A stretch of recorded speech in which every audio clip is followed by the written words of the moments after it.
우리 주님의 은혜와 평강이 우리 가운데 임하기를 빕니다. 나태주 시인의 붉고 지나는 시를 보면은 자세히 보아야 예쁘다, 오래 보아야 사랑스럽다, 너도 그렇다. 세상에 있는 모든 것들이 하나님의 창조물임을 자각하고 그 모든 것 속에 숨어있는 아름다움과 그 신비에 눈을 뜨는 것, 이보다도 더 중요한 일이 있을까? 그래서 성경 이야기는 지금 당장은 아니더라도 우리가 삶의 고비를 만날 때마다 우리의 삶을 밝혀주는 하나님의 등불이 될 수 있는 것입니다. 분주하게 사는 이들은 세상에 가득 찬 신비와 기적들 사이에 아무것도 보지 못한 채 스쳐 지나갑니다. 이미 우리에게 선물처럼 주어진 것들을 향유하지도 못하고, 그리고 그러다 보니까 삶이 빈곤하고 마음이 각박합니다. 무료하게 느껴진다. 그래서 우리는 하나님의 말씀을 듣습니다. 다양한 모습으로 하나님의 모습이 우리에게 다가오는데, 우리에게 있는 자리에 찾아와 주시는 그 하나님을 우리가 만나고 그 신비함과 은혜와 감사를 자신에게 뿐만 아니라 믿음의 선조들의 삶에서 우리는 듣게 되는 것입니다. 지난번에는 시험당한 이 느헤미야를 통해서 우리는 성공한 후에, 축복을 받은 후에, 그리고 부흥을 이룬 후에 넘어지기 십상이다. 그래서 고린도전서 10장 12절에 그러므로 서 있다고 생각하는 사람은 넘어지지 않도록 조심하여라. 그래서 우리는 분별력을 가져야 한다. 미워도 복수하려는 마음을 갖지 말고 그것은 시간과 에너지를 허비하는 것이다. 즉 내 손해라는 것입니다. 하나님께서 나에게 맡겨주신 일이 무엇인지를 알고 그 일에 최선을 다하며 살아가야 한다는 내용이었습니다. 우리가 그렇게 분별력을 가지고 옳은 선택을 하며 복수하지 않고 우리가 용서하면서 맡겨주신 일에 최선을 다하면서 한 주간을 살았습니까? 네. 그렇게 살 수도 있고 아마 그렇게 살지는 못할 수도 있을 것입니다. 존 웨슬리의 일화도 같은 사실을 우리에게 말해주고 있습니다. 1738년 6월 1일 존 웨슬리는 미국의 인디언들에게 말씀을 전하고자 하는 원대한 꿈을 품고 미국에 갔다가 포기를 하고 다시 영국으로 돌아옵니다. 그는 런던에 머무는 동안에 독일 출신 이 모라비안 목사 피터 벨리라는 사람과 자주 이렇게 가깝게 지냅니다. 그는 런던에서 머물던 중에서 독일 이 피터 벨리 목사님과 만나서 대화를 갖다가 깊이 신앙적인 대화를 나누고 돌아와서 자기 일기장에 일으켰습니다. 그 일기 내용이 이렇습니다. 나는 내가 불신앙인이며 구원에 이르게 하는 유일한 것, 그 믿음조차도 내가 소유하고 있지 못하다는 사실을 내가 확인하였습니다. 라고 일기했습니다. 깊은 범인에 사로잡힌 웨슬리는 빌리에게 가서 자기에게 이런 믿음이 없기 때문에 내가 설교는 다시 할 수 없다라고 이야기를 합니다. 그때 이 빌러라는 목사님이 한 말이 참 중요합니다. 그 믿음이 생길 때까지 설교하십시오. 그리고 그 믿음을 소유하게 되면 그 믿음을 가지고 설교하십시오. 꼭 저보고 하는 말 같습니다. 웨슬리는 이 빌리의 충고를 받아들이고 그 결과 확고한 믿음에 이르게 됩니다. 그래서 우리는 오늘도 믿음의 말씀을 듣습니다. 하나님의 말씀을 듣습니다. 지난번에는 산발락과 도비악과 게셈과 그 원수들이 느헤미야를 오노 평지에서 4번씩이나 만나자고 합니다. 그러나 이 느헤미야가 거절을 합니다. 어떻게 하든지 이 원수들은 성벽 재건하는 것을 방해하려고 합니다. 이번에는 5번째로 그 편지를 보내면서 이 당한 시험은 더 느헤미야에게 악랄한 것입니다. 이렇게 악성 루머, 중상모략하기를 시작합니다. 오노 평지에서 만나자는 요청을 받아들이지 않으니까 적들이 두 번째 음모를 꾸며서 이 느헤미야를 협박하고 있는 내용이 오늘 본문입니다. 자, 우리 5절 말씀, 6절 말씀을 우리가 세 번째로 우리가 한번 읽어보겠습니다. 시작. 5번째로 산발락이 신부를 시켜서 같은 내용을 보내왔다. 신부는 가지고 면제는 하지 않았는데 그 내용은 다음과 같다. 당신과 사람들이 반역을 위하고 당신이 스스로 스스로도 그 때문에 소문으로 사이에 알려졌어. 가슴도 이 사실을 확인하였어. 더구나 이 보고에 따르면 당신은 그들의 왕이 되려고 하고 있으며 했는데 그 편지 내용이 무엇입니까? 당시 느헤미야가 왕이 되려고 한다는 거예요. 그들은 이와 같은 엄청난 소문을 갖다가 유포합니다. 아마 여러분도 이런 소문에 휘말려 본 적이 있을 것입니다. 사람들이 여러분이 잘 알지도 못하는 이유로 헛소문을 퍼뜨리고 여러분을 한참 궁지로 몰아넣어서 한숨도 잠을 자지 못한 채 밤새 뒤척이던 그런 경험이 아마 여러분들에게 아마 있을 것입니다. 그렇다면 이 느헤미야의 사건은 여러분들에게 더욱 아마 실감 있게 들릴 것입니다. 우리 속담에 아니된 굴뚝에 연기 날까라는 말이 있습니다. 아궁이에 불을 떼야 굴뚝에 연기가 난다는 것입니다. 그러니까 이 말이 무슨 말입니까? 느헤미야가 왕이 되려는 의도와 그런 생각과 그런 행동을 했기 때문에 이런 소문이 나지 않았나, 그 이야기입니다. 자, 그러면 이것은 참 비성경적인 속담입니다. 우리가 느헤미야의 경우를 보면은 아니된 굴뚝에도 연기 날 수 있다는 것입니다. 굴뚝에는 꼭 아궁이에 불을 지펴야만이 연기 나는 것이 아니라 아궁이에 불을 지피지 않음에도 불구하고 연기가 솟아날 수 있다는 것입니다. 그러니까 느헤미야는 왕이 되려고 하는 생각도 없고 마음도 없고 그런 의도도 없고 아무것도 그런 행동도 안 했는데 그런 소문은 날 수가 있다는 것입니다. 느헤미야는 왕이 되려는 의도가 전혀 없습니다. 그런데 적들은 오로지 느헤미야를 무너뜨리기 위해서 이런 모략을 꾸몄던 것입니다. 또 편지를 봉하지 않은 채 신분군에게 보냅니다. 여러분, 그것도 그들의 왕이 되려고 하고 있다. 예루살렘에서 당신을 왕으로 뜻받들고서 우리 오늘 7절에 보니까 유다의 왕이 있다고 선포하게 할 예언자들까지도 이미 임명을 하였다는 말을 들었다. 그런 사람들, 그러니까 당신이 왕이 되려고 한다. 소문 내려고 하는 이 예언자들을 갖다가 미리 임명을 했다는 말씀입니다. 이런 이제 곧 왕에게까지 보고될 것이다. 그러니 만나서 함께 얘기합시다 라는 제안을 갖다가 하고 있습니다. 그들은 일부러 편지를 봉했습니까? 봉하지 않습니까? 밀봉하지 않고 보냈어요. 편지를 전달하는 과정에서 봉하지 않으니까 사람들이 읽고 그 소문이 더 퍼지게 되는 것입니다. 교묘하게 참 중상모략을 하는 것입니다. 만약 이 소식이 왕의 귀에 들어간다면 느헤미야는 이 사실을 또 밝히기 위해서 자기가 설명을 해야 되잖아요. 나는 그렇지 않다. 그러면서 아마 왕궁에 또 들어가야 합니다. 느헤미야가 왕궁에 다녀오기 위해서 자리를 비우면 어떻게 됩니까? 그동안에 선대 공사는 또 중단될 것이다. 호시탐탐 기회만 노리고 있던 산발락과 도비앗은 이스라엘 백성들이 하나님의 백성다운 삶을 살지 못하도록 만들 수 있는 것입니다. 참으로 강교한 방법입니다. 어떻게 할 도리가 없습니다. 자신의 명예에 흠이가 고요, 지위가요 위협받는데 여기에 전혀 신경 안 쓸 사람이 누가 있습니까? 아마 나보다도 이런 상황이 생기면은 내가 이런 이야기까지 들어가면서 할 필요가 있나? 내가 지금 녹도 받지 않는데 여기서 관두면 그만이지 하고 아마 한 발 물러설 수도 있을 것입니다. 그러면 마귀의 전략이 성공하는 것입니다. 마귀의 꼬임에 넘어가는 것입니다. 중상모략과 비방을 당하면 우리가 너무 억울하잖아요. 우리는 억울하면 억울할수록 사람을 갖다가 직접 만나서 우리가 해결하고 설득하고 그리고 내 의도를 갖다가 이야기하려고 합니다. 모두 자기 입장에서 판단할 뿐입니다. 당사자의 말만 듣고 전적인 실현을 주지 않습니다. 만약 느헤미야가 벼락에 말려들어서 그 소문을 갖다가 잠재우려고 동분서주 여기 뛰고 저기 뛰고 다닌다면 성건축은 훨씬 더 뒤로 아마 미루어졌을 것입니다. 성경은 이와 같이 혀를 가지고 범죄하는, 혀를 가지고 저지르는 범죄에 대해서 참 신중한 경고를 합니다. 말을 조심하라는 거죠. 혀를 조심하라. 우리 야고보서 3장 5절에 보면 이와 같이 혀도 몸의 작은 지체이지만 엄청난 일을 할 수 있다고 자랑을 합니다. 보십시오. 아주 작은 불이 굉장히 큰 숲을 태웁니다. 우리 6절 한번 읽어보겠습니다. 6절 시작. 그런데 혀는 불이 싫어합니다.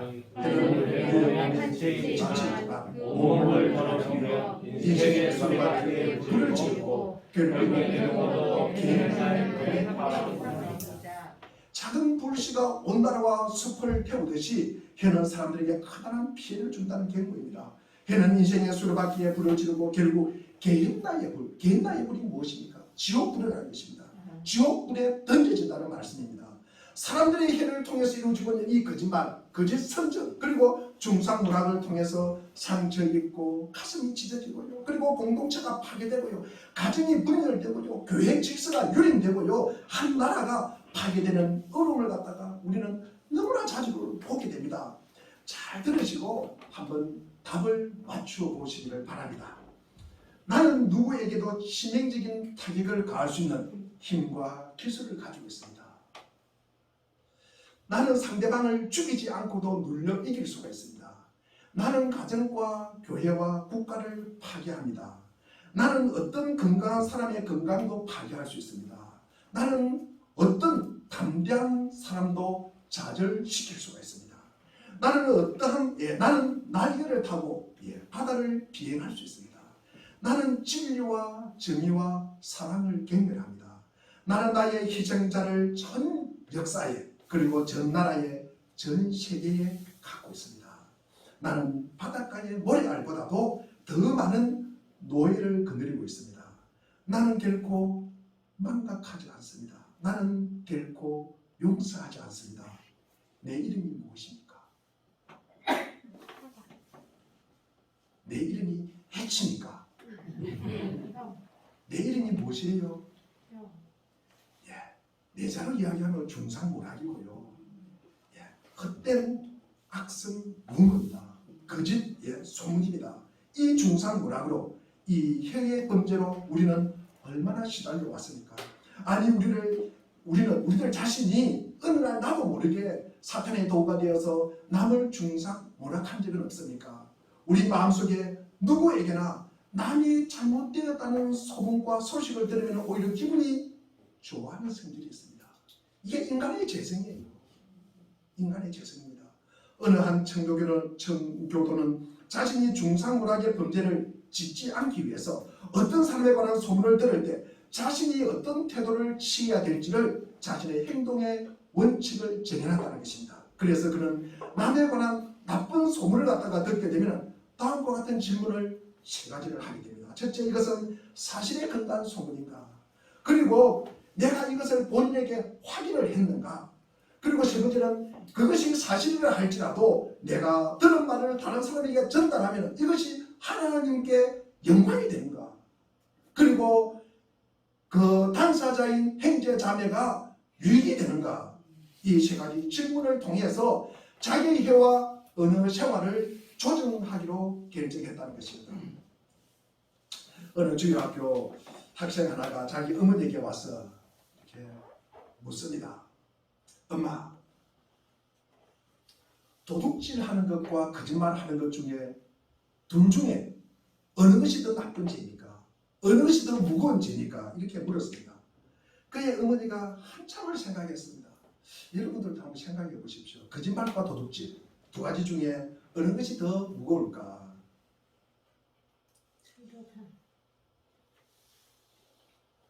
실제로 형법상에서는 그런 있다고 말씀을 드리고, 하여튼 그러니까 엄마가 이야기를 합니다.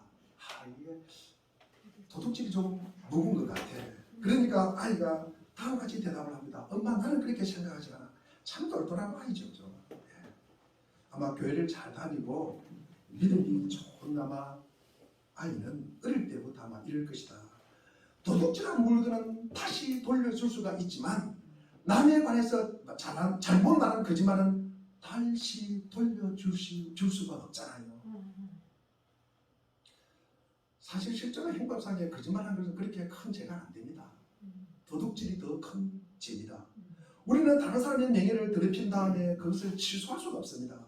소위 저널리즘의 이름으로 이런 행패가 가해질 때 상처를 입은 사람들이 그 상처가 치유되지 않은 채 인생에서 좌절을 경험하는 모습을 우리는 너무나 신문지상에서 자주 보지 않아요. 인터넷 댓글 사건을 위해서 많은 사람들에게 상처를 주는 모습입니다.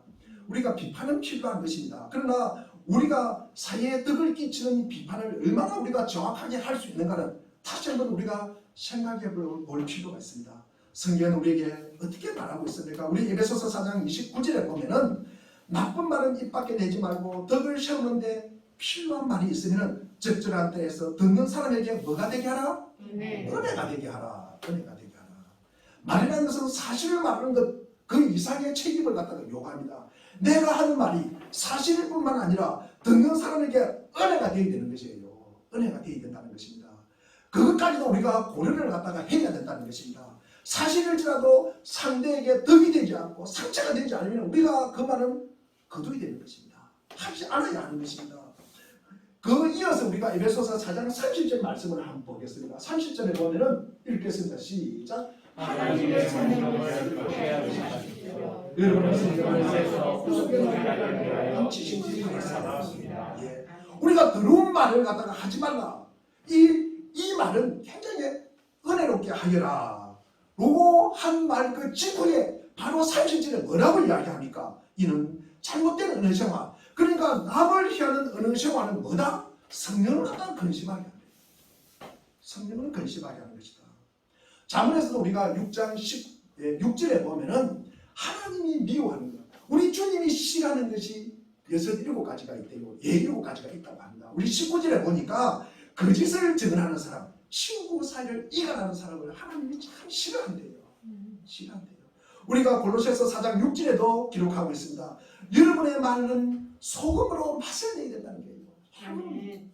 여러분의 말은 소금으로 맛을 내기를 바랍니다. 아멘. 예. 여러분의 말은 소금으로 맛을 내어서 언제나 뭐가 넘치게 하라? 은혜가 넘치게 하라. 여러분의 말 한마디 한마디가 소금이 되기를 바랍니다. 소금이 맛을 내듯이 은혜가 넘치는 말이 되기를 바랍니다. 그런데 우리는요, 이렇게 중상모락을 당한다든지 이런 말을 당하면은 우리가 성경 말씀처럼 은혜롭게 그리고 배려하면서 이게 잘 왜 안 될까? 물론 우리 여기 계시는 분들은 잘 하실 것입니다. 근데 저는 잘 안 돼요. 잘 안 될 때가 있어요. 중상모락은 몇 가지 사실을 약간 삐딱하게 해석합니다. 애매하고 모호하게 이야기를 흘려버립니다. 이른바 카드라 통신을 이용하는 것입니다. 카드라 통신. 누가 카드라? 사람들의 입을 오르내리면서 이야기에 살이 붙고 처음보다 더 심하게 나아가는 것입니다. 나중에는 그것이 뭡니까? 거짓말이 기정사실화 되어버립니다. 처음에는 A가 됐는데 다음에는 마지막에는 뭐가 됩니까? Z가 되어 있는 거예요. 그러나 소문의 근원을 추적합니다. 처음 얘기를 꺼낸 사람을 갖다가 만납니다. 추적해서 만납니다. 그 사람에게 물어봅니다. 그러면 그 사람을 이야기합니다. 그런 이야기 한 적 없다고 이야기합니다. 그가 시작한 삐딱하고 그리고 모호한 이야기, 살이 붙고 살이 붙어서 확정적인 결과가 붙으면서 처음과는 달라집니다. 그러나 당사자에게는 큰 피해를 입힐 수 있는 소문이 되어버립니다. 원하는 결과를 얻어놓고 책임은 회피하는 교활한 사람, 그자가 바로 산발락과 도비아의 작전입니다. 처음 많은 사람들이 세상 사람들은 산발락과 도비아처럼 살아갑니다. 참 교활해요. 교활합니다. 왜 그럴까? 늘 자기 중심으로 생각하기 때문에 그렇습니다. 자기의 유익을 갖다가 자기 중심으로 기울어져 있기 때문에 그 사람만 말 한마디 한마디는 자기의 변명이 되고 자기를 합리화시키게 되고 남을 비방하게 되고 남을 깔아뭉개는 말이 되는 것입니다. 자신이 자기를 채우려 그러면 다른 사람을 뭡니까? 깔아뭉개게 되는 거예요. 이 심리를 산발락과 도비아가 이용하는 것입니다. 우리 산발락과 도비아의 작전에 우리가 말려 들어가면 안 됩니다. 아닌 것은 분명하게 아니라고 밝히되 느헤미야처럼 하나님 앞에 나아가야 합니다. 우리의 힘으로는 중상모락 참 감당하기 힘듭니다. 그 과정에 참여한 수많은 사람들을 더더욱 어쩔 수가 없습니다. 하나님이 해결해 주셔야만 합니다. 이럴 때, 이런 일을 당할 때 이리 뛰고 저리 뛰고 우리가 시간을 허비하지 말고 사실이 아닌 것은 사실이 아니라고 분명히 밝히고 맡겨진 일을 더욱 열심히 하며 하나님 앞에 나아가는 것입니다. 그들의 목표는 어떻게 하든지 우리가 하는 하나님의 일을 방해하는 것입니다. 찰스 스윈도는 모함을 소문이라고 규정하고 소문은 누가 유포했는지 그 정체가 드러나지 않는다고 말합니다. 그리고 주로 이런 것은 뭡니까? 과장됩니다. 그리고 부정확합니다. 누군가를 또 헐뜯기 위해서 만들어진 이야기다. 우리는 이러한 범죄에 참 많이 시달려 왔으면서도 또 우리는 이 범죄에 가담하게 되는 꼴이 된다는 거죠. 우리는 이게 시달리면서 여기에 또 우리가 가담해서 같은 수레바퀴가 돌아가듯이 우리는 거기에 어울려서 그리고 거기에 묻어서 우리가 살아가게 된다는 것입니다. 우리는 이러한 문제에 참 많이 시달립니다. 얼마나 힘들어 하십니까? 교회 안에서도 마찬가지입니다. 여러 가지 이야기가 난무합니다. 그러나 듣는 말마다 우리가 쫓아다니면서 사실을 확인하고 그리고 변명할 수는 없습니다. 오히려 과민 반응이라면서 이상하게 생각할 것입니다. 울분이 터지나 사실이 아닌 것은 아니라고 말하고 우리가 객관성을 유지하고 애쓰면서 하나님 앞에 문제를 들고 나아가는 것입니다. 하나님, 만약 제가 잘못이 있다면 저를 징계하시고 저를 깨닫게 해주십시오. 그러나 하나님께서 진정 원하시는 일을 방해하기 위한 이 사탄의 괴계에 쓰이는 것이라면 하나님의 일을 이루도록 저를 갖다가 강하게 해주세요 라고 기도하는 거예요. 그리고 사탄의 도구가 되고는 그 사람이 깨닫고 하나님 앞에 돌아오게 해주십시오. 우리는 이렇게 기도할 수밖에 없습니다.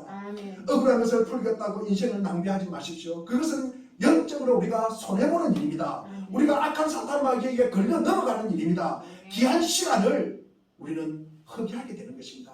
영적으로 이기는 일은 사탄이 길을 쓰고 방해하고 말리려는 그 일을 더욱더 우리가 굳건하게 열심히 해나가면 되는 것입니다. 그럼 자기를 둘러싸고 날조된 소문이 돌아다니고 있을 때 느헤미야는 이런 상황에서 어떤 반응을 보였는가? 마침내 이 시험을 또 어떻게 극복을 하였는가? 제가 세 가지로 말씀을 드리겠습니다. 첫째, 느헤미야는 사실을 밝히고 지나친 자기 방어를 하지 않았다. 우리 8절을 한번 읽어보겠습니다. 8절 읽겠습니다. 시작. 당신이 말한 것을 사실이 아니요 당신이 말한 것을 생각하여 꾸며낸 것이군요. 당신이 사실이 아니요. 그 말은 당신이 꾸며냈다. 그 말밖에 안 합니다. 그것이 전부입니다. 그는 사실이 아니라고요. 그는 사실을 사실대로 밝힌 것밖에 없습니다. 그러나 그는 이것이 사실이 아니라고 아우성치면서 긴 손으로 변명소를 늘어놓지를 않습니다. 변명이나 해명이 문제를 해결할 수 없다는 사실을 그는 너무나 잘 알았기 때문입니다. 두 번째는 왜냐하면 그 문제를 두고 기도합니다. 우리 9절을 한번 보겠습니다. 9절 읽겠습니다. 시작. 그들은 우리에게 얼음장을 놓았다. 그렇게 하면 우리가 겁을 먹고 공사를 중단하여 끝내 단서를 못할 것이라고 생각할 것이다. 하나님 나에게 힘을 주십시오. 왜냐하면 이제 하나님 나에게 힘을 주십시오라고 하나님께 기도합니다. 다시 말해서 그는 사실이 아니라고 밝힌 다음에 그것을 가지고 긴 시간을 허비하지 않았습니다. 그는 즉시 기도합니다. 왜냐하면 사람들과의 관계 속에서 장황한 해명이나 설득이 문제 해결에 아무런 도움이 될 수 없다는 사실을 너무나 잘 알고 있었기 때문입니다. 그래서 그는 자기 방어나 변명 또는 해명보다도 더 위대한 선택을 하게 됩니다. 나를 아시는 하나님, 나의 결백함을 아시는 하나님, 내 마음과 이 사건의 진상을 아시는 하나님, 그 하나님 앞에 나가서 자기의 마음을 쏟아놓고 기도했던 것입니다. 세 번째로 느헤미야는 자기 자신의 문제보다는 하나님의 일에 더 관심이 있었습니다. 우리에게 이런 사건이 닥치면 우리는 어떤 기도를 하겠습니까? 나를 억울하게 하는 이 잘못된 소문이 막 돌아다니고 있어요. 그런데 이러면 어떤 기도를 하겠습니까? 하나님, 나의 이 억울한 누명을 하루빨리 속히 벗게 해주십시오. 그리고 나를 향해서 업무를 꾀하는 저 원수들을 멸하게 해 주옵소서. 우리가 이런 기도를 하지 않겠습니까? 그러나 느헤미야는 어떻게 기도합니까? 자기의 손을 힘있게 해달라고 기도합니다. 자기의 손을 힘있게 해주셔서 느헤미야를 갖다가 자기 손으로 갖다가 죽이는 것이 아니라 그 힘든 손으로 뭐를 한다? 예루살렘 성을 건축을 무사히 마치게 해달라고 기도합니다. 우리는 여기서 이 느헤미야의 인격을 엿볼 수가 있습니다. 느헤미야는 어떤 사람입니까? 만일 느헤미야가 자기 중심적인 사람이었다면 자기의 명성이 떨어지는 상황에서 안절부절합니다. 그리고 중상모략 당함을 붕괴하면서 어떻게 해서든지 자기를 세우는 일에 골몰하고 노력했을 것입니다. 그러나 그의 관심은 자기가 아니라 누구였습니까? 하나님의 일입니다. 그는 궁지에 빠진 자기 자신의 일보다는 하나님이 그에게 맡기신 이 예루살렘 성을 건축에 더 관심이 있었습니다. 그래서 그는 이렇게 기도합니다. 내 손을 힘있게 하옵소서. 그래야 하나님께서 내게 맡기신 이 거룩한 사역을 완성하게 하옵소서. 그의 기도는 자기를 방하고 자기를 설명하고 자기를 해명하는 그런 기도가 아니었습니다. 하나님, 주변 사람들이 나에게 대해서 어떻게 말하든 하나님이 내게 주신 이 사역을 완성할 수만 있다면, 하나님께 영광이 될 수만 있다면, 주의 이름 앞에서 찬미와 존경과 존귀와 영광을 돌릴 수만 있다면 사람들이 퍼뜨리는 모든 소문을 저는 개의치 않겠습니다. 이런 기도를 느헤미야는 하게 된 것입니다. 제가 가끔 야구장에 가지 못하지만 야구 경기를 중계를 갖다가 가끔 봅니다. 참 야구는 해설하기가 쉽다. 가장 쉬운 것이 아마 야구 경기 같아요. 구회 말투와 만루 상황이다. 그러면 어떻게 해야 합니까? 해설은 참 쉽습니다. 잘 보고 쳐야죠. 그래요. 이런 말은 누구나 할 수 있지 않습니까? 그런데 삼진을 당하면 뭐라고 이야기합니까? 그때 방망이가 나갔어야죠. 그러나 직접 타석에 서 있는 사람의 입장에 보면 그 소리가 들리겠습니까? 자기가 지금 뭘 어떻게 하는지도 모를 것입니다. 아마 홈런을 쳐도 자기가 어떻게 치는지도 잘 모릅니다. 한번 관중에 그 경기장에 가보십시오. 관중들이 한 줄에서는 꽹과리 치고 한 줄은 북치고 한 줄은 응원하는 소리, 한 줄은 야유하는 소리가 들립니다. 그리고 난장판 중에 난장판, 아마 이런 난장판이 없을 것입니다. 그 속에서 잠깐 너무 시끄러워 타자가 마이크를 잡고 장례를 갖다 조용히 시키고 그때 방망이를 잡고 휘두를 것입니까? 그러면요 간죽 없이 경기를 하시죠. 그 속에서 삼진을 따고요, 뱅사타를 치고요, 도루도 하고요, 아슬아슬하게 안타도 치고요, 하다 보면 홈런도 치고 이런 여러 가지 경험을 하면서 훌륭한 선수가 되는 것입니다. 그것이 하나님께서 우리 인생에게 바라시는 것입니다. 그런 악조건 속에서도 이런 말을 저런 말을 들으면서 믿음을 지키면서 살아내는 것이 그리스도인들이 해야 할 일입니다. 우리는 모두 자기에게 주어진 짐이 있어요. 우리 근사님의 조금 전에 대표 기도의 말처럼 우리에게는 자기 짐이 있어요. 우리에게 있는 짐은 저는 이렇게 표현하고 싶습니다. 경기 규칙이라고 생각합니다. 우리가 저는 지난번에도 말씀을 드렸습니다. 병에는 마개가 있고 냄비에는 뭐가 있습니까? 뚜껑이 있고 경기에는 뭡니까? 룰이 있어요. 때로는 네트가 있고요, 때로는 선이 있고요, 때로는 시간 제한이 있는 것입니다. 우리의 싸움은 죽고 사는 싸움이 아닙니다. 우리가 그리스도 안에서 이미 확보된 승리를 우리 생애를 통해서 증언하는 것입니다. 라인이 있고요, 네트가 있고요, 상대 선수가 있습니다. 상대 선수가 잘하는 선수여야 합니다. 우리가 상대 선수가 기어다니는 어린애라고 생각해 보십시오. 우리는 손발 다 쓰고 그것은 희롱이지 경기가 아닙니다. 하나님께서 우리 인생에 무엇을 이루시고 하시는지를 우리는 알고 인생을 우리는 살아가야 합니다. 우리도 살다가 보면은 우리가 배신도 당합니다. 때로는 수치도 당합니다. 때로는 시험도 당하기도 하고요. 중상모락으로서 악한 소문에 우리가 시달리기도 합니다. 오늘 우리 이 중상모락에 시달리는 이 느헤미야의 사정을 보면 아주 구체적이고 그리고 현실적인 지점을 파고들어서 믿는 자들에게 하나님과 우리와의 이 결속을 깨뜨리려고 하는 것입니다. 이것은 중요한 것입니다. 이것입니다. 우리가 이건 알아야 하는 것입니다. 하나님과 우리의 결속이 위태로워지는 것은요, 우리가 이런저런 가르침 때문이나 어떤 교리를 우리가 이성적으로 받아들이지 못하고 이해하지 못해서 그런 건 아닙니다. 예를 들면 우리가 하나님의 사랑을 이해하지 못한다든지, 우리가 이 십자가의 은혜를 갖다가 우리가 이해하지 못한다든지, 우리가 그리스도의 성육신을 갖다가 이해하지 못해서 우리가 그런 시험이 오는 건 아닙니다. 심판의 하나님, 은혜의 하나님 그 사이에 우리가 그 괴리를 설명하지 못해서 이런 시험이 우리에게 오는 건 아닙니다. 물론 이 문제는 때로는 우리의 탕리까지 차오르게 하는, 우리를 갖다가 힘들게 하는 수도 있습니다. 이것은요 신학자들이나 목회자들이 하는 고민입니다. 그런데 한 가지 확실한 것은 이런 이성적인 문제 때문에 시험이 찾아오는 것은 아니라는 사실입니다. 그것 때문에 하나님과의 관계가 단절되는 것은 아니라는 말씀입니다. 하지만 이처럼 이성적이고 합리적인 차원에서 갈등이 생겨났다는 것은 더 깊고 더 중대한 영역에서 어떤 문제가 생겼다는 것입니다. 그것이 무엇입니까? 그것이 무엇입니까? 하나님과 우리의 관계입니다. 곧 하나님 앞에서 우리의 삶에 문제가 생긴 것입니다. 우리는 우리와 하나님과의 관계가 흐트러지고 우리가 하나님을 떠나고 교회를 떠나고 우리의 삶이 하나님으로부터 단절된 후에 이 모든 일이 일어난 후에 그 원인을 갖다가 우리는 찾게 됩니다. 우리와 하나님과의 관계는 파괴되고 뒤틀리고 난 후에 떠난 후에 왜 관계가 파괴됐을까? 왜 이것이 원인이 무엇일까? 솔직하게 우리와 하나님과의 관계가 뒤틀리고 파괴되고 그리고 떠났다는 것은 우리에게 하나님보다 세상에 더 관심이 있는 것은 아닙니까? 즉 세상이 주는 쾌락과 편안함과 외적인 멋 그리고 입술의 자랑이 하나님께서 주시는 매력과 기쁨보다 훨씬 더 큰 것이 아닐까?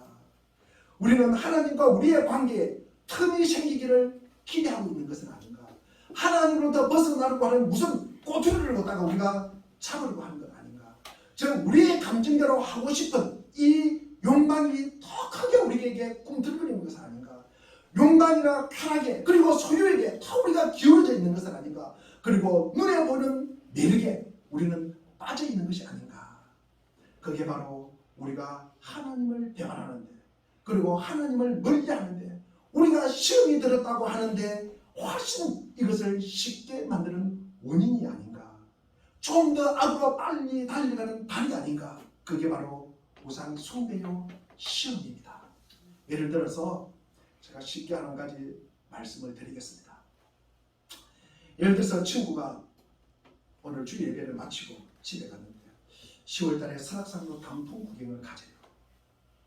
그것도 주일에 그것도 10시에 만나가지고 교회 가지 말고 가자는 것입니다.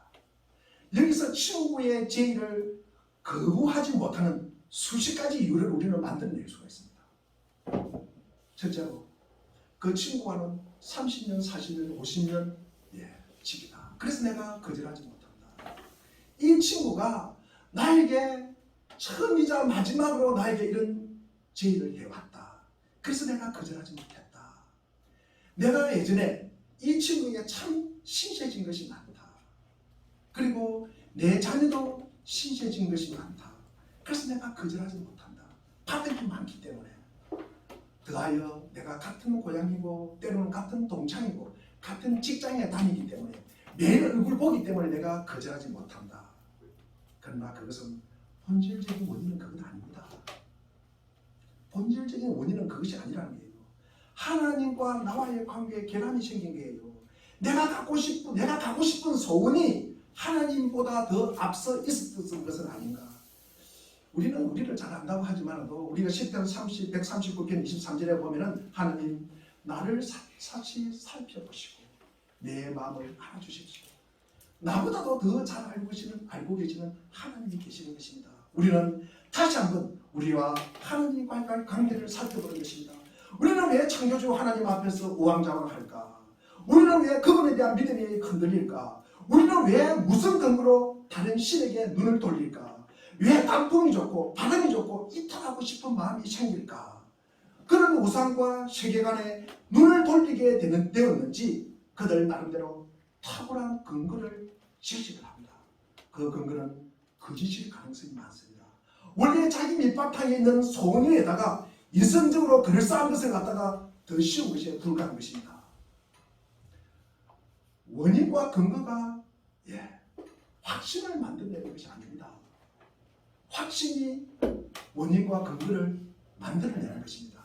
다시 한번 원인과 근거가 확신을 만들어내는 것이 아니라 자기의 확신이 원인과 근거를 만들어내는 것입니다. 이 말은 저 말이 아니라 키르 케고르의 말입니다. 여기서 우리는 하나님의 영광을 중심으로 자기의 삶을 철저하게 행성했던 하나님의 사람 이 느헤미야를 보십시오.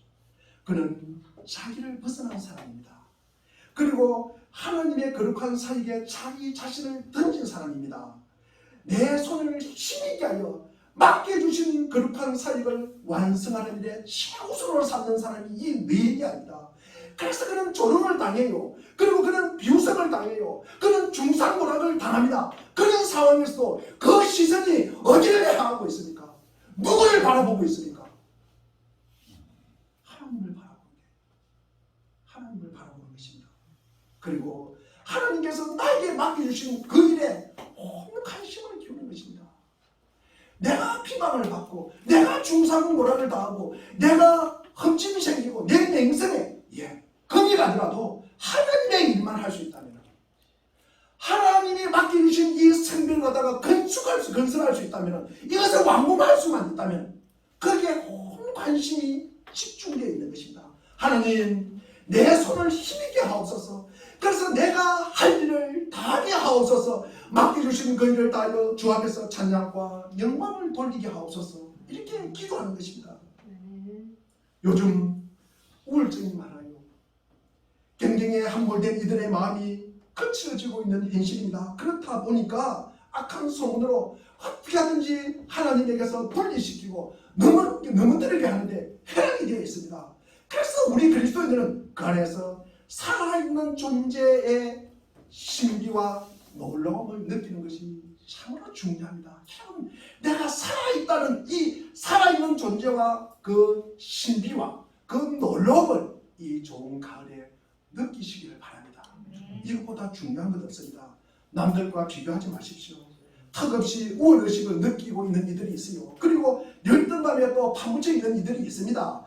삶의 행편이 어떡하든 우리의 삶이 무한하게 값지다. 내 삶은 무한하게 값지다. 이 사실을 깨닫는데 나는 하나님의 자녀이기 때문에, 하나님이 나를 만세전에 불러주시기 때문에, 하나님이 만세전부터 예수 그리스도의 십자가에 못 박게 하시고 그 대가로 나를 갖다가 선택하여 주시기 때문에, 나를 제 용서해 주셨기 때문에 나는 무한히 값진 인생이다.